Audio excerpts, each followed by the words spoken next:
देखेंगे प्रतिरोधों का संयोजन कैसे होता है। ये ओम के नियम के अनुसार होता है, ठीक है। तो प्रतिरोध जो होते हैं, प्रतिरोध का मतलब होता है जो हम रेजिस्टेंस लगे रहते हैं, जो हर किसी सर्किट में लगे होते हैं। सर्किट का मतलब क्या होता है, टीवी का सर्किट होता है, रेडियो का सर्किट होता है, वो किसी भी चीज का सर्किट होता है। जो उसके अंदर प्लेट होती है ना, प्लेट में जो सर्किट लगे होते हैं उसमें किस तरीके से करंट जाता है, किस तरीके से नहीं जाता, उसका प्रतिरोध कैसे होते हैं, ठीक है। तो आज हम यही बताने जा रहे हैं, ठीक है। तो सभी बच्चे ध्यान से देखेंगे, 9 और 10 ध्यान से देखेंगे, ठीक है। प्रतिरोधों का संयोजन या प्रतिरोधों का संयोजन।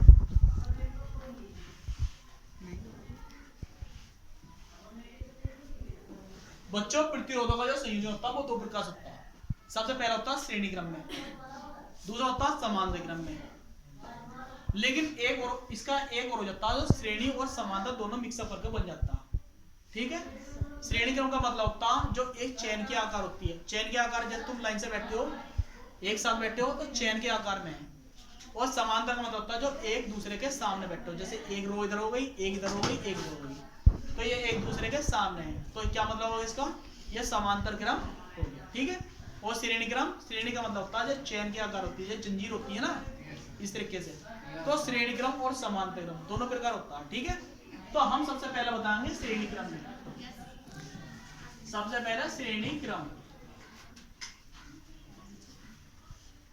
2 नंबर तो कौन सा, समांतर क्रम, ठीक है।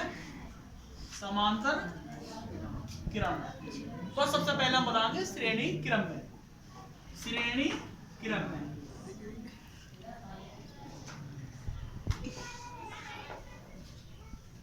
श्रेणी क्रम में क्या होता है, मानो हम मान लेंगे 3 रेजिस्टेंस है। रेजिस्टेंस मतलब प्रतिरोध, 3 प्रतिरोध। पहला प्रतिरोध हमारा ये रहा, दूसरा प्रतिरोध ये रहा, और तीसरा प्रतिरोध, ठीक है। इसके साथ हमने एक बैटरी जोड़ दी। क्या जोड़ दी, बैटरी, ठीक है। 20 वोल्ट की सपोज करो बैटरी है। ये हमारा R1 है, ये हमारा R2 है, ये R3। इसका जो बड़ा वाला सिरा होता है ये होता हमारा प्लस, इसका जो छोटा वाला सिरा होता है वो होता हमारा माइनस। क्या होता है, माइनस। तो इसका जो करंट चलता है, इधर बड़ा वाला सिरा होता है उसकी साइड से ही चलता है। अगर ये हमारा बीच का बड़ा सिरा है तो ये करंट इधर को निकलेगा। कैसे निकलेगा, ऐसे, फिर ऐसे जाएगा, ठीक है, फिर ऐसे जाएगा। तो इसमें सम्मक करंट तो जाएगा सेम, लेकिन सबकी वोल्टेज जाएगी अलग अलग। इससे क्या होता है, जो हमारा जलने वाला पहला बल्ब होता है वो तो जलता फुल, और उससे जो पीछे वाले जो बल्ब होते हैं लगे हुए, उसकी रोशनी उससे हल्की हो जाती है। उससे अगला वाला जो होता है उसकी रोशनी उससे हल्की हो जाती है। और जो सबसे लास्ट में होता है जहां तक वोल्टेज कम जाती है तो उसकी बिजली बहुत कम जाती है इसके अंदर, ठीक है। तो बहुत कम जलता है। इतना सब बच्चों को बच लिया। इसके बाद अब इसे हम निकालते हैं कि फॉर्मूला इसका कैसे निकालते हैं, वो हम तुम्हें बताने जा रहे हैं, ठीक है। इसके लिए क्या होता है, ये वोल्टेज यहां से गई, करंट हमारा गया I, ठीक है। करंट हमारा गया I, तो यहां से जो वोल्टेज आ गई यहां तक, और यहां से जाएगी यहां तक, और यहां से जाएगी यहां तक। तो यहाँ की जो वोल्टेज होगी वो V1 होगी, यहाँ से जाएगी V2 होगी, और यहाँ से जाएगी V3 होगी। सब बच गया। तो इसके लिए क्या होता, ओम के नियम के अनुसार। ओम का नियम क्या था, ओम के नियम मानुसार, ठीक है। ओम के नियमानुसार तो क्या था, ओम का नियम क्या था हमारा, R बराबर V/I था, ठीक है, I था। तो B का मान जब ज्ञात करेंगे तो I की गुणा हो जाएगी R, ये हो जाएगा हमारा। जब B का मान ज्ञात करेंगे तो I R हो जाएगा। इन्हें सब बच्चों समझ में आ गया। इसके बाद क्या करते हैं, अगर हम इसका B1 वोल्टेज निकालते हैं तो यहाँ पर I तो सब में सेम जाएगा, लेकिन हमारा प्रतिरोध सबका सेम अलग अलग हो जाएगा। तो ये हो जाएगी समीकरण A। ऐसे हमारा B2 निकाल लेंगे तो करंट का सब सेम रहेगा, और इसकी जो प्रतिरोध लगा रहेगा वो अलग हो जाएगा, ठीक है। ये हो जाएगी समीकरण 2। ऐसे हमारा B3 सेम रहेगा, I R, जो होगी समीकरण 3। अब क्या करेंगे, जब कितना समीकरण पता जाती है तो समीकरण 1, 2 व 3 को परस्पर सम्मिलित कर देते हैं। क्या करते हैं, सम्मिलित। तो लिखेंगे समीकरण 1, 2 व 3 को सम्मिलित करने का। ठीक है, तो सम्मिलित ऐसा होती है तो इधरले वाले इधर कर ले और इधरले इधर ले कर ले। ठीक है, तो हमारा क्या हो गया यो B1 B2 B3, ये हो गया हमारा I R1 I R2 और I R3। सब पता चल गया। आप देखो ये हमारा B1 प्लस के B2 प्लस के B3, इसमें I कॉमन है, इसमें I कॉमन, इसमें I कॉमन, सब में से I हम बाहर निकाल देंगे। ठीक है, I हो जाएगा यहाँ पे R1 R2 और R3। इतना पता चल गया सब बच्चों को। इसके बाद क्या करते हैं, ये होता है हमारा चूकी का निशान। एक निशान होता है चूकी। B बराबर होता है हमारा B1 प्लस के B2 प्लस के B3। B का मान होता है B1 प्लस के B2 प्लस के B3। इसके बाद क्या करते हैं, जब इस तरीके से होता तो जहां ये B1 प्लस के B2 प्लस के B3 दे रखा, वहां पर क्या लिख लेंगे, B लिख लेंगे। क्या लिख लेंगे, तो ये हमारा क्या हो जाएगा B बराबर I हमारा ऐसे रहेगा R1 R2 R।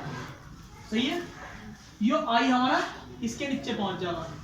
ठीक है, R1 R2 और R। B अपॉन I कहीं का मान था R का मान, कितना मान था R का मान, तो R बराबर कितना हो जाएगा R1 प्लस के R2 प्लस के R। ये हमारा क्या निकल कर आ जाएगा, ये हमारा क्या हो जाएगा प्रूव हो जाएगा। क्या हो जाएगा, कोई सा भी सवाल आता या कुछ भी होता, ठीक है, इस तरीके के सवालों में ये वाला फॉर्मूला यूज होता। ठीक है, जो हमारा श्रेणी क्रम, अगर श्रेणी क्रम का फॉर्मूला हमारा है, ये ना सब बच्चों को समझ में आ गया। इसके बाद अगर हमारा सवाल या क्वेश्चन मतलब समांतर क्रम में दे रखा हो तो कैसे करते हैं वो हम देखकर अभी बताते हैं। ठीक है, ये हमारा निकल कर आ गया। इसके बाद क्या करेंगे हम,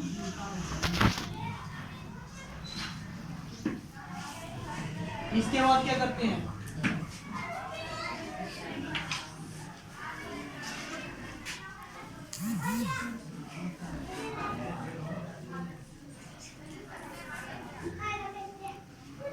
अगर बात चलती है हमारी समांतर क्रम की, क्या चलती है, समांतर क्रम की, समांतर क्रम। तो समांतर क्रम में क्या करते हैं, हम प्रतिरोधों को समांतर क्रम में ही रखते हैं, मतलब आमने सामने। जैसा हमारा एक प्रतिरोध लग गया है, ठीक है, लग गया, इसे हमने ऐसा रखा और ये हो गया। ठीक है,